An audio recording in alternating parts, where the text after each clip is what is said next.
right, so new year, you're right. It seems like everyone's thinking about reinvention in 2025, especially when it comes to careers and purpose and all that. Definitely feeling that energy. All the articles you shared about kind of like forging your own path, they're really hitting a nerve, I think. Yeah, and it's not just, typical New Year's resolution stuff. Right. These articles are digging deeper. Like, Yeah, how do you build a life that's really, truly fulfilling, you know? totally. And that's where I think this Suzy Welch stuff comes in, the NYU professor. She teaches that course on crafting an authentic life. Oh, yeah, yeah. And her whole concept of finding your area of transcendence, it's pretty powerful stuff. Okay, so area of transcendence. I got to admit, when I first saw that phrase, I was like, huh, Right. what is she even talking about? It sounds kind of mystical, but basically it's where your deepest values, your natural talents, and the actual economic opportunities out there, they all line up. So it's not just about passion. It's not just about what you're good at. And it's not just about the money. It's like Yeah. finding the sweet spot where all three of those things come together. Exactly. And what's refreshing about her approach is she gets that not everyone's got it all figured out. Right. It's a process. You're allowed to still be figuring it out. And she doesn't assume everyone's got their values all nailed down either, Mm-hmm. which I think is really important because in one of the articles she mentioned, her research found that only 7% of people could actually say what their values are specifically. Yeah. It's kind of a wake-up call. Like, we often confuse values with virtues, Yeah. right? Virtues are more like those ideal qualities we aspire to, but values, those are the core beliefs that actually drive our choices. Okay, I see what you mean. They're the things we won't compromise on even when it gets tough.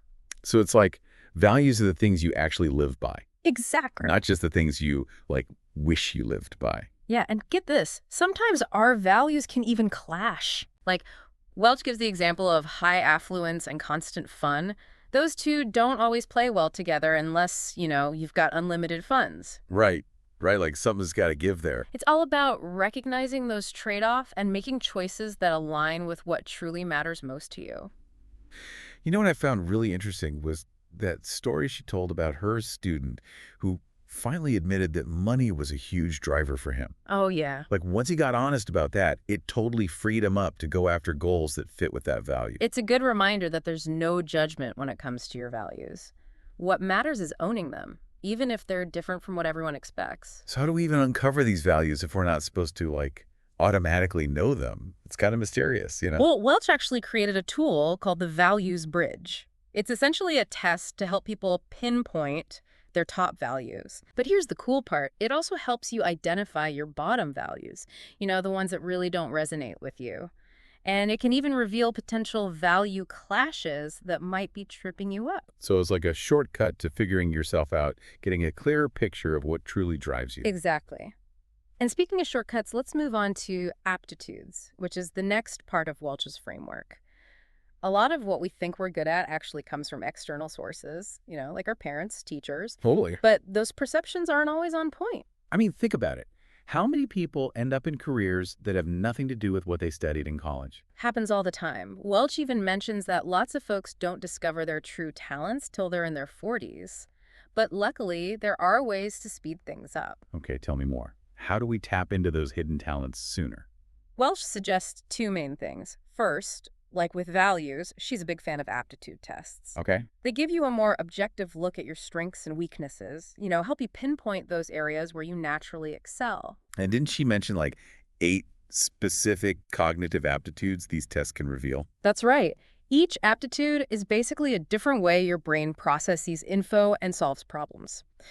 Understanding which ones are dominant for you, well, that's super valuable when you're thinking about a career path. So it's like having a cheat sheet for figuring out what you're like naturally wired to do. That's pretty amazing. It is. Can we talk a bit more about those 8 aptitudes? Like, what are they exactly? I'm really curious. Absolutely. It's a fascinating area. For instance, one aptitude looks at whether you're more of a generalist or a specialist. Oh. Generalists, they love variety, juggling tasks, seeing the big picture, while specialists, they're all about diving deep into a specific area of expertise. So it's like that classic jack of all trades versus master of one thing. Yeah, and I bet those different aptitudes lead to very different types of careers. Totally. Then you have aptitudes that focus on how you approach problem solving. Some people are what we call diagnostic thinkers. They're amazing at finding the root cause of an issue. Interesting. Others are process supporters. They're all about making things run smoothly and implementing solutions effectively. Makes sense. You need both types for any organization to be successful. Exactly. And of course, we can't forget those with the gift of communication, both written and verbal. Oh, The yeah. storytellers, the presenters, the writers who can really capture your attention and move you with their words. Communication is key in every field, but for some, it's their superpower. For sure. And then there are aptitudes related to emotional intelligence, like empathy and social awareness. People strong in this area, they're often natural leaders and mediators. Oh, yeah, that makes sense. They can navigate those complex social situations and build strong relationships. It's not just about your smarts, it's about how you connect with people on a deeper level, too. Yeah. That's really insightful. It is. Now, those aptitude tests are a great starting point, but Welch also emphasizes getting feedback from those around you. Like a 360 review, but, more personal. I love that idea. Sometimes we can't see ourselves clearly, right? We might downplay our strengths or overestimate others. Right. Having that outside perspective can be really helpful. Absolutely. And sometimes those insights can be, well, let's just say surprising. Welch tells this funny story about a guy who got feedback and thought it was meant for someone else entirely. Wow, that's amazing. It goes to show that sometimes we really need that external perspective to see ourselves clearly. Exactly. Now, speaking of seeing ourselves clearly, there's this important point Welch makes about people who dream of being entrepreneurs. Oh, yeah, she talks about how some are in love with the romance of entrepreneurship, but might not actually have the aptitudes to pull it off. Exactly. There's a big difference between loving the idea of being an entrepreneur and having the skills and personality to thrive in that world. Right. Self-awareness is key. Better to know your strengths and weaknesses than to blindly chase something you're not cut out for. That's such a great point, especially these days when everyone's all about hustle and entrepreneur life. Right. Okay, so we've covered values and aptitudes, but what about the economic opportunity piece of Welch's framework? Well, that's where things get really interesting.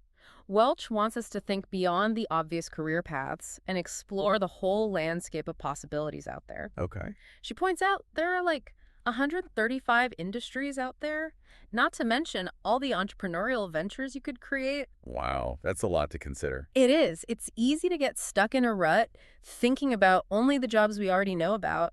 But when you actually see how many industries exist, it's mind-blowing. So it's not just about chasing the highest paying job, it's about finding an area that aligns with your values, your aptitudes, and has potential for growth and fulfillment, right? Precisely. And here's the kicker. Welch actually found that people who focus on what they're truly good at often end up earning more than those who just chase the big bucks. Really? That's fascinating. Yeah, it's like by following your passion and using your natural talents, you're more likely to hit both financial success and personal fulfillment. I love that. It's so encouraging. It is. This has been so insightful. I feel like we've uncovered some really valuable strategies for approaching our careers with more purpose and intention. Me too. But I think it's time for a little break. We've covered a lot of ground, and I'm sure our listeners could use a moment to process everything. We'll be back soon to continue this exploration. All right, so we got this framework for finding your area of transcendence. It's all about figuring out your values, your aptitudes, and how those match up with real-world opportunities. I gotta say, though, I'm still kind of wrapping my head around how these pieces actually, fit together. It's kind of like imagine a Venn diagram, those overlapping circles. Yeah. So your values are one circle, aptitudes another, and market opportunities the third. That area of transcendence is that sweet spot in the middle where they all overlap. Ah, I see. So it's not just about being good at something. It's about finding that thing you're good at that also, lights you up. And D has the potential to make a real impact, right? Exactly. But, finding that sweet spot isn't always a walk in the park. It takes some serious self-reflection and a willingness to, explore different paths. So let's talk practical steps. Where would you even suggest someone start if they're feeling kind of lost and overwhelmed? Welch says, start with introspection. Take some time to really think about what truly matters to you. What are those non-negotiables, the things you wouldn't compromise on, even for a big, fat paycheck? It's about figuring out what makes your soul sing, right? What are those activities that energize you, make you feel like you're making a difference? Exactly. Think about those times you felt most fulfilled, most engaged. What were you doing? What values were at play in those moments? And it's not just about positive feelings either, right? It's also about noticing what drains you, those tasks or environments that leave you feeling depleted. Totally. Paying attention to what you don't enjoy, that can be just as revealing as focusing on what you love. Helps you define those boundaries and figure out those values that are really important to you. Okay, so let's say you've done that soul searching and you've got a better handle on your values. What's next in this whole self-discovery journey? Now it's time to dive into the world of aptitudes. Remember those 8 cognitive aptitudes Welch talked about? Let's unpack those a bit more. Oh yeah, those becoming curious now. I'm ready for the rundown on those aptitudes. Think of them as different ways your brain is wired to process information and solve problems. Remember we talked about generalist versus specialist? Mm-hmm. Well, that's actually under the aptitude of breadth of interest. Generalists love variety, juggling tasks, seeing the big picture. Specialists, they're all about focusing deeply on one specific area. Okay, so knowing whether you lean towards breadth or depth, that can really help narrow down potential career paths, right? For sure. Then you've got aptitudes related to problem solving. There's idea productivity, which is all about how quickly you come up with new ideas. People high in this aptitude, they're often the innovators, the creative thinkers. Those are the folks who are always coming up with new solutions, brainstorming fresh approaches. Exactly. Then there's analytical thinking, which is about breaking down complex info, spotting patterns, drawing logical conclusions. So those are the people who excel at research, analysis, problem solving in a more structured way. Right on. And then you've got implementation, which is all about putting plans into action, seeing projects through to the finish line. People strong in this area are often highly organized, efficient, making sure things get done.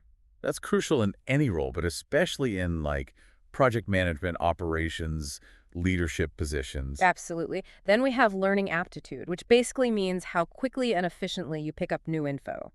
These folks are often lifelong learners, adapting to new situations, acquiring skills fast. I could see how that would be a huge asset in any field, especially in today's world. Everything's changing so fast. Absolutely. And then there's verbal fluency, your ability to express yourself clearly and persuasively, both when speaking and writing. So those are the gifted communicators, the writers, the speakers, who can really hold an audience's attention and get their message across. Precisely. And we can't forget social awareness, which is about reading social cues, understanding different perspectives, navigating those tricky social situations. That's crucial for building relationships, working well with others, leading teams. It's all about emotional intelligence, connecting with people on a deeper level. You got it. And last but not least, there's resilience. Your ability to bounce back from setbacks, handle pressure, stay positive when things get tough. Wow, understanding these aptitudes really does sound like a secret weapon for any career. But how do you actually figure out which ones are your strongest? Well, like we mentioned before, aptitude tests are a great starting point. There are lots of online assessments out there that can give you insights into your cognitive strengths. Welch recommends checking those out as a tool for self-discovery. It's like getting a personalized map of your brain, highlighting the areas where you naturally excel. Pretty cool, right? It is. But keep in mind, these tests aren't meant to box you into a specific career. They're just tools to help you understand yourself better. Right. It's about gaining self-awareness, not limiting your options. So let's say you've taken some aptitude tests and you have a clearer picture of your strengths. What then? Then it's time to tap into the wisdom of those around you. Remember Welch talked about getting feedback from your peers, your mentors? That can be super valuable for confirming your own self-perceptions and maybe even uncovering hidden talents you didn't even know you had. But that takes some vulnerability, right?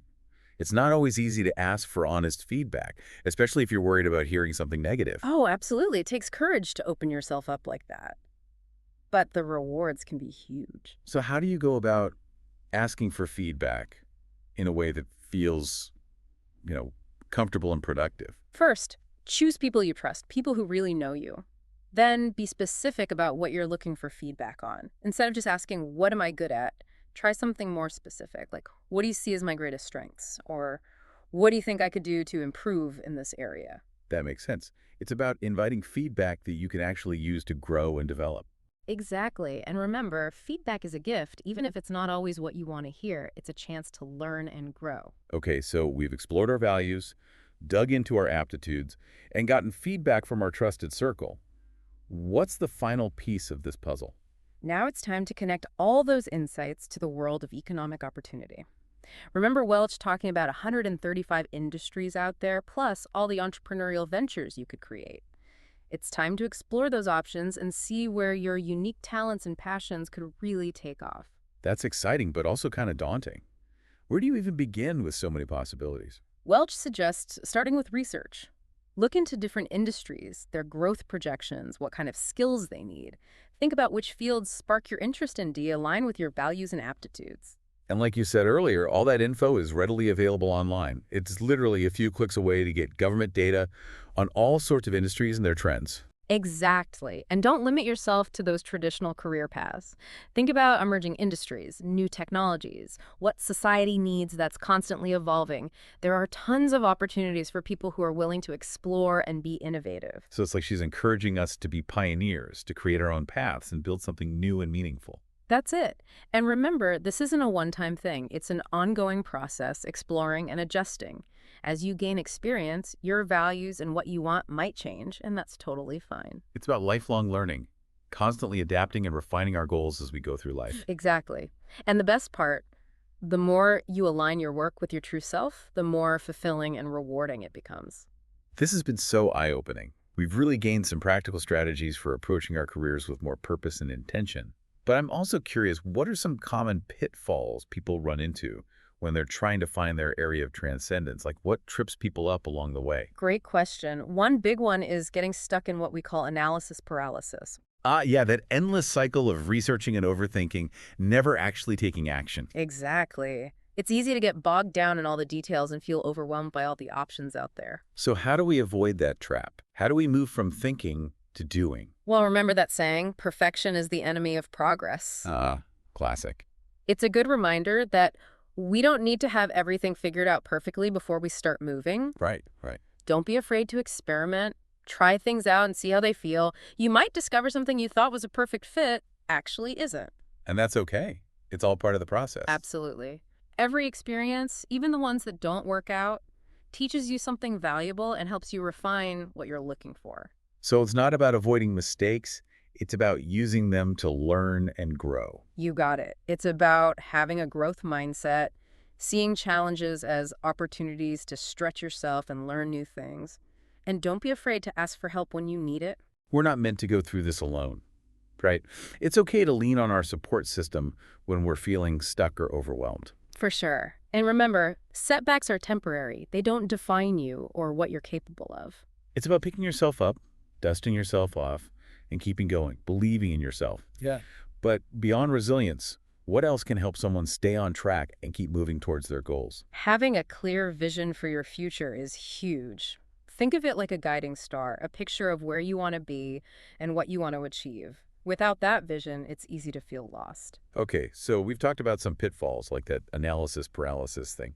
But what about some practical tips for actually moving forward? What can our listeners do to get unstuck and start making progress? One thing Welch suggests is setting what she calls a stretch goal. Basically, aiming for something a little outside your comfort zone, something challenging but still doable. Oh, I like that. Pushing yourself but not setting yourself up for failure. Right. But sometimes those big goals can feel kind of overwhelming, Yeah, totally. So think of it like building stepping stones. Okay. Break that stretch goal down into smaller, more manageable steps. Oh, I see. Bite-sized pieces. Exactly. Like, let's say your goal is to start your own business. Well, you wouldn't just, poof, have a business. Right. You might start by, I don't know, researching business licenses or setting up a simple website. Right, so you're not getting bogged down by the huge, scary goal. You're focusing on those smaller wins that keep you moving forward. Exactly. And don't forget to celebrate those little wins too. Acknowledge your progress, no matter how small it might seem. Because those little wins add up over time. Right? Totally. They keep you motivated, especially when things get tough. And speaking of tough times, building resilience is a big part of finding your area of transcendence too, wouldn't you say? Oh, absolutely. This journey isn't always easy, right? There are going to be setbacks, challenges. For sure. So how do we cultivate that inner strength to bounce back? Yeah. How do we toughen up? Well, resilience is like a muscle. The more you use it, the stronger it gets. One way to build it up is to change how you think about challenges. Oh, interesting. Instead of seeing setbacks as failures, try to see them as opportunities to learn and grow. So it's like finding the silver lining, right? Exactly. What's the lesson here? How can I use this to get better? Makes sense. And don't be afraid to lean on your support system during those tough times. Remember we talked about surrounding yourself with people who believe in you, who can Mm. offer encouragement? Yeah, we're not meant to do this alone. Having that support system can make all the difference. Absolutely. And remember, setbacks, they're temporary. They Mm. don't define you or your potential. Okay, so we've talked about picking yourself up after a setback, Right. but what else can help someone stay on track and keep making progress towards their goals? Having a clear vision for the future, like a guiding star, a picture of where you want to go and what you want to achieve. Hmm. Without that vision, it's easy to get lost. So how do you suggest people create that vision? Like setting goals, making vision boards, what works? All those things can help. The key is to use your imagination. Dream big, don't hold back. Write down even your wildest dreams, the ones that seem impossible. Because those are the ones that really fire us up, right? The ones that push us to reach for something extraordinary. Exactly. And once you have that vision, break it down into smaller, more concrete goals. It's like making a roadmap. Those smaller goals are like milestones along the way. So it's not a one and done thing. It's always evolving as you learn and grow, adjusting your path, but always with that end goal in mind. Exactly. Finding your area of transcendence, it's a journey, not a destination. It's about embracing the whole process of figuring yourself out, the ups and downs, the twists and turns, knowing that each step brings you closer to a life that truly feels right. I love that. This has been such an inspiring conversation. I feel like we've given our listeners some really great tools and strategies for approaching their careers and their lives with more purpose and intention. Me too. And remember, you listening out there, you are capable of amazing things. You've got unique talents and passions just waiting to be unleashed. Trust your gut, enjoy the journey, and don't be afraid to shine. That's the perfect way to wrap things up. Thank you so much for joining us on this exploration of reinvention and purpose. We hope you feel empowered to take those next steps, find your area of transcendence, and create a life that is both meaningful and fulfilling. Keep learning, keep growing, and keep striving to be the best you can be. We'll see you next time.